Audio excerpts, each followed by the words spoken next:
Hello everybody, cheers to the Mega Monday. We are discussing chapter number 3 from Hornbill, King Tut, Discovering Tut, the saga continues. I hope by now you are clear about the title. So this is the third meeting for the chapter, dear students, and we are going to conclude it today itself, positively. So last we were discussing the crazy and whimsical king in Egypt, Amenhotep III. Amenhotep IV that succeeded his father or father not known, Amenhotep III. And he initiated in Egypt, as written here, one of the strangest periods in the history of ancient Egypt. So that can be put as a question as well, that why it was called as the strangest period in the history of ancient Egypt, because he initiated strange practices.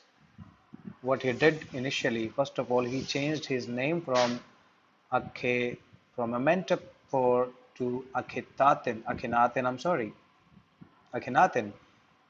using Aten as a suffix to his name, as it was a tradition to use the name of the god they worship as a suffix to their own name. As he started worshipping Aten, he changed their worship god from Amun to Aten. Initially, they used to worship Amun, the living image of sun, and now they started worshipping Aten, the sun disk. He also changed his name from uh, Amenhotep IV to Akhenaten, that means the servant of Aten. He also changed the religious capital from old city of Thebes to the new city of Akhetaten. He gave it the name Akhetaten, and now today we know it as Amarna. What he did, he further shocked the country by attacking all the images of Amun, that was a major god, and he demolished all the shrines and temples of god Amun. So Ray Johnson, the director of University of Chicago's research in Luxor, Center in Luxor, he remarked that it must have been a horrific time, especially for the people in Egypt. So this is what we discussed yesterday. We are going to start it here, dear students, today. What happened after the death of Akhenaten, Amenhotep IV, right? So let me flash myself off the screen. There we go. So I'm reading it here. After Akhenaten's death, a mysterious ruler named Samenkhare appeared briefly for a very short period of time, as a regent, and he existed without making any name, without doing anything considerable or substantial uh, to leave any indelible imprints. So he did not do much, and he left without leaving any mark or a trace. And what happened after? Who came as a successor after Samenkhare? Then a very young Tutankhaten took the throne. Then came King Tut. And initially, because he was the successor of Samenkhare, who himself was the successor of Akhenaten in line, so therefore Aten was still prevailing. But as soon as he took the throne, what he did, he restored the old ways in Egypt. First of all, he changed his name from Tutankhaten to Tutankhamun. That means the living image of Amun. And he oversaw a restoration of the old ways. He re-established the old ways and traditions in Egypt. He reigned for about 9 years and then died unexpectedly. Yes. Regardless of his fame and speculations about his fate, fate is destiny, Tut is one mummy among many in Egypt today. How many mummies? No one knows. The Egyptian Mummy Project, which began an inventory is to take a stock of something, to know the tally of something, right? So the Egyptian Mummy Project They started taking account of the number of mummies present in Egypt by then. So it was in late 2003, and they had recorded almost 600 mummies by then so far, and was still counting. Now the next phase was what? It was the scanning of mummies with a portable CT scan machine. Yes, dear students. Then this there was a new advancement in medical science. CT scan machine was developed. It was invented, and CT scan machine was donated by the National Geographic Society and Siemens, its manufacturer. Siemens, you must have heard it before. Nokia mobiles, Nokia was initially Siemens. The first mobiles that we used were actually Siemens. Then it was probably engulfed, swallowed by Nokia, and then we knew it by the name of Nokia. But initially it was Siemens.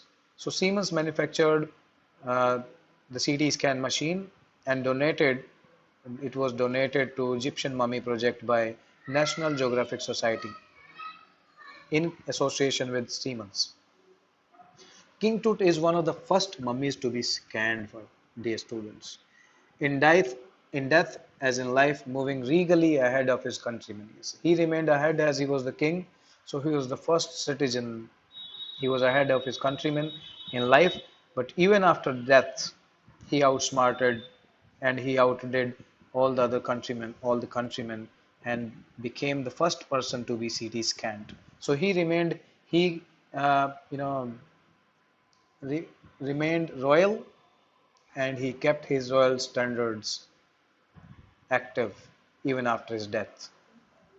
So a CT machine scanned the mummy top to bottom, head to toe, creating 1700 digital X-ray images in cross-section. Now, King Tut's head scanned in 0.62 millimeter slices to register its intricate, means complex structures. Takes on a re. A re means something that is affected with fear, exciting fear, you may say. So such details were taken out and that were excitingly fearful. So takes on a re-detail in the resulting image. Images were taken on screen with Tut's entire body similarly recorded. Each and every part of the body was scanned and images were developed on the screen. And a team of specialists in radiology. Radiology is a study of radioactive elements, radioactivity, or the application to medicines as X-rays, you understand. So specialists were called from all the departments. There were specialists in radiology, specialists in forensics and anatomy. They began to probe the secrets that the winged goddesses of a gilded burial shrine protected for so long. Yes, it was believed that winged goddesses were protecting King Tut's shrine or tomb. Gilded means covered with gold. Now, what happened? I must remind you here that it was believed that there was a curse of King Pharaoh, that misfortune would fall upon those who would disturb the King Tut's mummy from its resting place. Now it is time to realize that it was really a fact. The paragraph will unfurl it all. So what happened when King Tut's body was once again taken out to be CT scanned? On the night of the scan, workmen carried King Tut from tomb in his box. Like pile bearers, they climbed a ramp and a flight of the stairs into the swirling sand outside. Pile bearers are the people who carry the dead to the cemetery or to the crematorium. There is a similar word, planquin bearers. Planquin bearers are the people who lift up the bride, right? So please don't use these words interchangeably. It may lead to disaster. So, like pallbearers, the people who carry the dead, the four people, they climbed up the King Tut's coffin. They climbed a ramp first of all, and then they climbed a few stairs to get stairs into the swirling sand outside. It was quite a deserted area. It was a desert. Then they rose on a hydraulic lift. Hydraulic lift, you understand, a lift operated by a liquid moving in confined space under pressure. This is hydraulic. So then they rose on a hydraulic lift into the trailer that held the scanner. Yes, the scanner was kept in that trailer. A trailer is something that is movable. Okay, a cubicle that was movable. That was trailer. Now 20 minutes later, what happened? Two men rushed out, stormed out of the trailer where the scanner was held and kept, and they sprinted, they dashed, they ran fast towards an office nearby. What was the matter? And they returned back in quick seconds with a pair of white plastic fans. That simply meant that the plastic fans, the exhaust fans of the CD scan had stopped working. Now, was it the fear? Was it the curse of Pharaoh? The $1 million scanner had quit because of sand in a cooler fan. Was it the curse of the Pharaoh? Joked a guard nervously. But who knew? It was a joke or it was fact. Let me see. Yes, we I think can complete it today. It is still time. So eventually I'll be reading it a little quickly because I don't want to spend another day on it, dear students. So if you have any doubts, you can ask me on my personal number. Eventually, the substitute fans worked. Fortunately, the fans worked well enough to finish, and the procedure was finished. What was the procedure? The CT scan of the entire body. After checking, and means and all the images of every part of the body, they were taken on screen. They were produced on screen. After checking that no data had been lost and it was done smoothly, and each and every part was taken, the technicians they turned to over to the workmen because the body was then required no more there.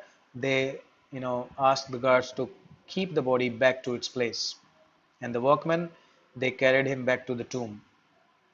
In less than 3 hours, it took them almost 3 hours, and less than 3 hours after the body was removed from his coffin, the pharaoh again rested in peace where the funerary priests had laid him so long ago, almost 3,300 years ago, where the priests had laid him with a lot of things, lot of artifacts and other things.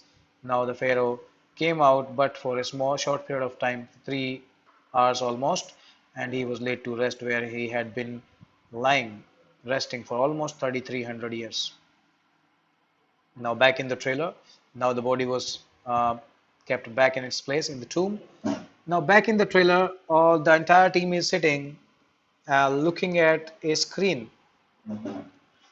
A trailer. Back in the trailer, a technician pulled up the astonishing images of Tut on a computer screen.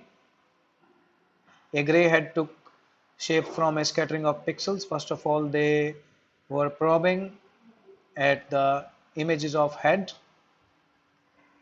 skull, and the technician spun and tilted it in every direction. Neck vertebrae, then they looked at the images of neck vertebrae. You must have experienced 3D images or 3D movies definitely. So you know how it is. They appear to be very real. The difference is that they are three-dimensional structures. So the thing seemed to be hanging in the mid-air, and not on screen. So neck vertebrae was as clear as in anatomy class. Other images revealed a hand and then several views of the rib cage and a transection of the skull. They looked at each and every image they probed into very, very carefully.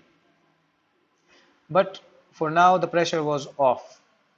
Yes, he was somewhere down the line relieved and relaxed.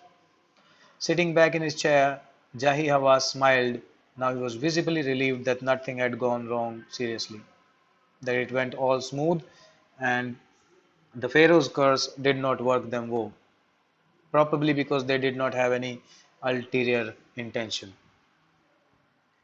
I did not sleep last night, he reported. Not for a second. I was so worried.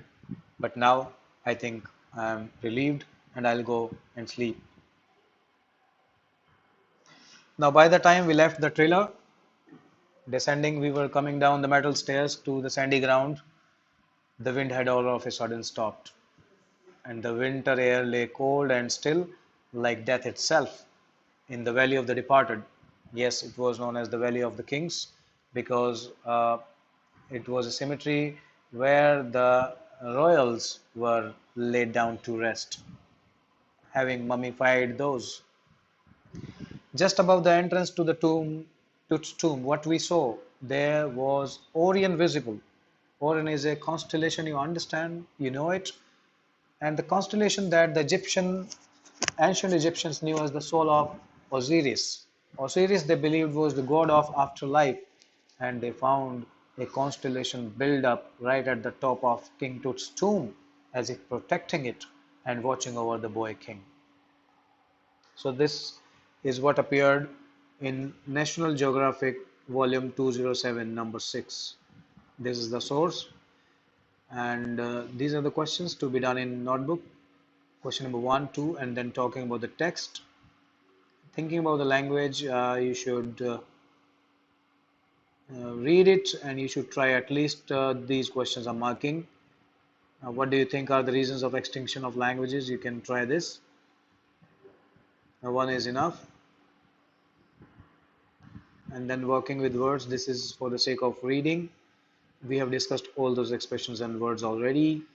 Then there are things to do. The constellation Orion is associated with the legend of Osiris, the god of afterlife. Now find out the astronomical descriptions as you are the people of science, so you'll find a great interest in all these things. So you can go through these, and then there is a poetry. Probably we are going to do this poetry next. So this is all for today, dear students. I see you tomorrow with another video. I'll give it a thought what should we start on with next. So I'll keep you posted. So have a nice time. Stay home and stay secure and keep reading.